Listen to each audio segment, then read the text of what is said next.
Ekonomik kriz, işsizlik, zamlar, pandemi, borçlanma derken ülkemizde insanca yaşamak bir yana hayatta kalmak bile her gün zorlaşıyor. Bu düzen toplumun işini, aşını, geçimini ve sağlığını korumuyor. Aksine tehdit ediyor. Bu düzenin çarkları dünyanın tüm değerlerini ve güzelliklerini üreten bizleri, işçileri, emekçileri, kamu emekçileri, mühendisleri, mimarları, hekimleri, avukatları, aydınları, akademisyenleri, sanatçıları, gençleri, kadınları, emeklileri, emekli dahi olmayanları ezdikçe eziyor. Bu düzenin çarkları zengini daha zengin etmek, bankaların kasalarını doldurmak, şirketleri ihalelerle beslemek üzere kurulmuştur. Bu düzenin çarkları sermayeye sümürecek, ucuz emek yağmalanacak, doğa talan edilecek kentler yaratmak üzere dönüyor.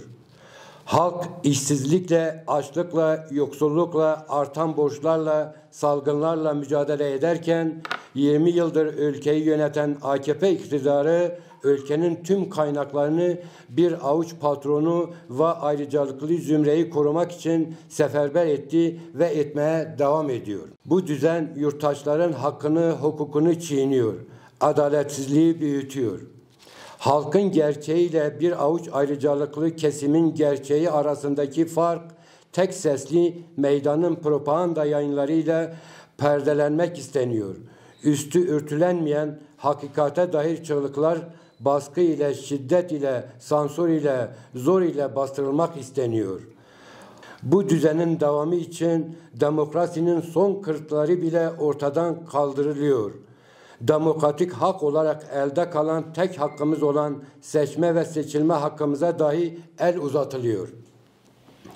Bu düzenin mağdur ettiği milyonları bölüp parçalayarak yönetmek gibi tehlikeli bir yönteme başvuruluyor.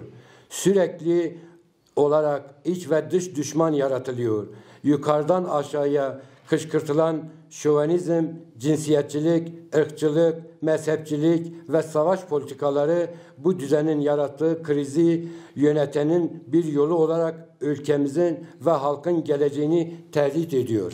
Tüm yetkileri tek kişide toplayanlar sorumluluktan kaçamaz. Ülkenin kanayan sorunlarını kendi dışındaki herkese ve her şeye bağlayan bir yönetim anlayışına artık yeter diyoruz. Gün şikayet etme günü değildir. Bizlerin, tüm sömürülenlerin, yoksullaşanlar, ezilenler olarak bu düzeni değiştirmek, 84 milyonun insanca yaşayacağı bir ülkeyi inşa etme gücümüz vardır. 1 Mayıs işçi sınıfının uluslararası birlik, mücadele ve dayanışma günü ülkenin dört bir yanında gücümüzü ve coşkumuzu meydanlara taşıdığımız bir gün olacaktır.